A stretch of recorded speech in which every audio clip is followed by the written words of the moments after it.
Hermanos, el Concilio Vaticano II, en el documento sobre la Sagrada Escritura, Dei Verbum, la palabra de Dios,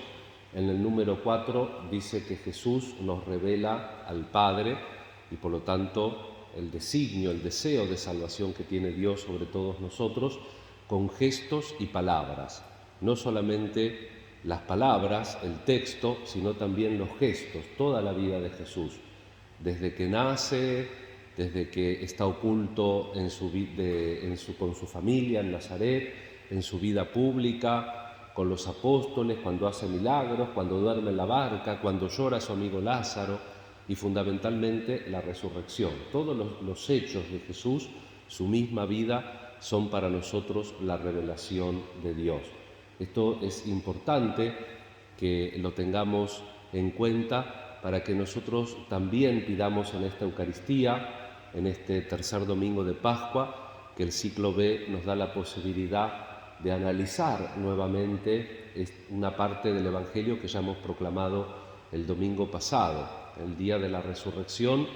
hay diversas manifestaciones de Jesús. Jesús se deja ver a las mujeres, que son las primeras que dan testimonio de él, después se deja ver a Simón, después se deja ver a los discípulos de Maús y después se deja ver también a la comunidad. La comunidad que en principio hay una aparición donde Tomás no estaba y al domingo siguiente, que ese texto hoy no lo leemos, ya lo proclamamos el domingo pasado, Jesús se aparece y va directamente a manifestarse a Tomás. Nosotros en el lenguaje coloquial hablamos de aparecer, aunque técnicamente el Evangelio que está escrito en griego dice Jesús se dejó ver o Jesús estaba en medio de ellos. De golpe Jesús, para traducirlo más literalmente, estaba en medio de ellos. Porque evidentemente que dentro del contenido coloquial de aparecer precisamente es el temor que tienen Jesús. Temían ver un fantasma. Jesús dice, no soy un fantasma. Aquí están los signos de la pasión, están las heridas. Y para convencerlos más de que no es una aparición, en el sentido de que no es un fantasma, les pide de comer, se les manifiesta. Evidentemente que Jesús, lo sabemos bien, no resucitó como Lázaro, como el hijo de la viuda, para volver a morir, sino que resucitó, como va a decir la misma Escritura, el primero entre muchos con el cuerpo glorificado, ese cuerpo que nos espera a todos cuando el alma se una a un cuerpo glorificado en la parusía, al final de los tiempos. Todos resucitarán, los que hayan hecho el bien para la vida eterna y los que hayan hecho el mal también resucitarán, pero no para la vida en Dios. Vamos a pedir al Señor la gracia de entender las Escrituras, porque nosotros también en el camino de la vida, aunque no podamos ver la continuidad numérica de Jesús transformada, que es su cuerpo, como lo pudieron ver los apóstoles, los hermanos, a los cuales hace referencia los Hechos de los Apóstoles, aunque no lo podamos ver como San Pablo, que en el camino a Damasco cae al piso por la revelación de Jesús, soy Jesús a quien tú persigues, nosotros lo tenemos que ver fundamentalmente en lo que estamos celebrando en domingo en la Eucaristía. Dios está presente en la Eucaristía, que es el sacramento de su amor, de su donación, con su cuerpo, con su sangre, con su alma, con su divinidad. Está presente en los otros sacramentos, está presente cuando 2 o 3 nos reunimos en su nombre, está presente cuando hago caridad en su nombre. Tuve hambre, me diste de comer, tuve sed, me diste de beber, tuve desnudo, me vestiste, etc. Tenemos que encontrar la verdad, el hecho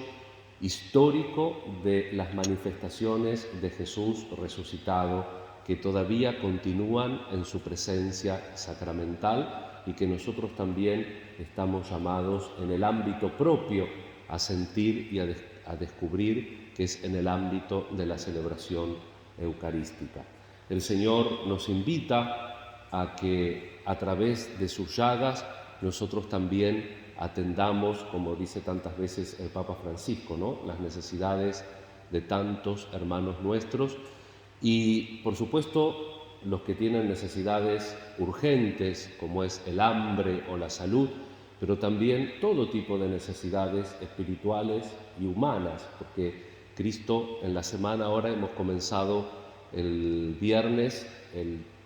capítulo 6 del Evangelio de Juan, el discurso del pan de vida, que comienza con la multiplicación de los panes. Jesús va a hacer una catequesis sobre la Eucaristía, sobre el pan de vida, pero antes le da de comer a la gente porque tienen hambre natural.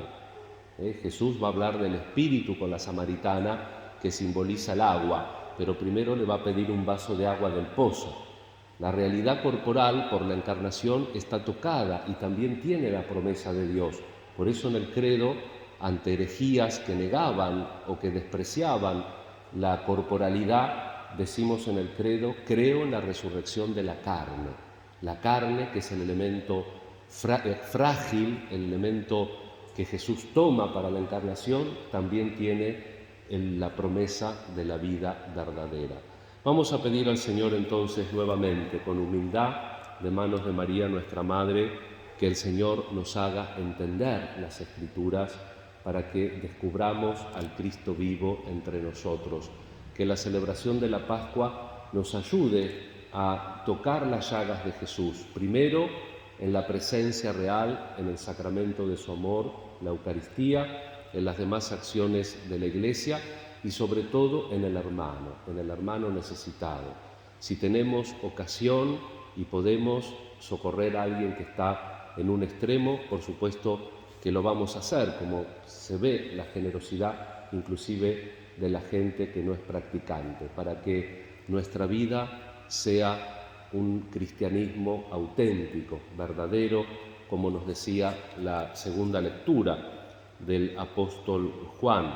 que la señal de que lo conocemos es que cumplimos los mandamientos, principalmente y obviamente el mandamiento del amor, que es lo significado en la pasión y en la resurrección de Jesús. El que dice que conoce a Jesús y no cumple los mandamientos, dice el apóstol Juan, es un mentiroso y la verdad no está en él. Vamos a pedir al Señor la verdad de cumplir su mandamiento, el mandamiento del amor, aceptando la entrega y también sabiéndola generosamente ofrecer al que lo necesita. También a veces hay que salir siempre a las periferias, pero a veces tal vez el que lo está necesitando es el que está al lado nuestro,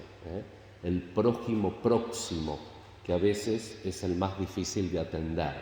porque estamos acostumbrados, porque a veces el temperamento nos acompaña y algunos a veces somos más insufribles que otros, pero también con ese prójimo próximo tenemos que mostrar la verdad de que seguimos a Jesús resucitado y que nos hemos encontrado con Él. Que la Santísima Virgen escuche también y atienda todas nuestras intenciones para presentarlas a Dios y que de verdad abramos nuestra inteligencia, nuestro corazón, para entender las Escrituras y para vivir como resucitados. Que así sea.